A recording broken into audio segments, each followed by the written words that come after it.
YouTube অবশেষে সুন্দর একটি আপডেট নিয়ে আবারও হাজির হলো। যে আপডেটটি নিয়ে আজকে কথা বলবো সেটি শর্টস নিয়ে। আপনারা যারা ইউটিউব ফিডে স্ক্রল করেন তারা যে ফিডটি দেখতে পান সেখানে কিন্তু শর্টের মিশ্রণ সহ সব ধরনের ভিডিওর সাথে শর্টের একটি মিশ্রণ ফিড দেখতে পান, যেখানে কিছুক্ষণ পরপরই শর্টস কিন্তু এসে হাজির হবে আপনার সামনে। তো অনেকে হয়তো এটাকে খুব বেশি স্বাচ্ছন্দ্য বোধ করেন না, অনেকে হয়তো পছন্দ করেন, কিন্তু এটাকে আপনি কাস্টমাইজ করতে পারবেন, সেই বিষয় নিয়ে আজকে কথা বলবো। চলুন আমরা স্ক্রিনে চলে যাই। এখানে আপনার অ্যাকাউন্টে ক্লিক করবেন, তারপরে ডান দিকে উপরে যে সেটিংস আইকনটি আছে সেখানে ক্লিক করার পর এখান থেকে টাইম ম্যানেজমেন্টে যাবেন এবং সেখান থেকে আপনি নিচের যে শর্টস লিমিট যেটি আছে একদম নিচের দিকে, সেই শর্টস লিমিটে গিয়ে আপনি আপনার ইউটিউব ফিডকে আপনি কাস্টমাইজ করতে পারবেন।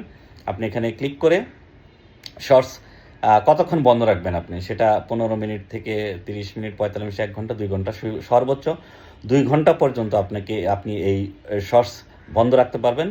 তারপর আপনি যখন আবার ফিরে আসবেন, আপনার ইউটিউব ফিডে ফিরে আসবেন, তখন শুধু ওই যে ভিডিওগুলি ইউটিউবের যে 16:9 যে ভিডিওগুলি, লং ভিডিওগুলো, সেগুলি আপনার ফিডে শো করবে 2 ঘন্টা পর্যন্ত। আর কোনো শর্টস আপনার ফিডে আসবে না।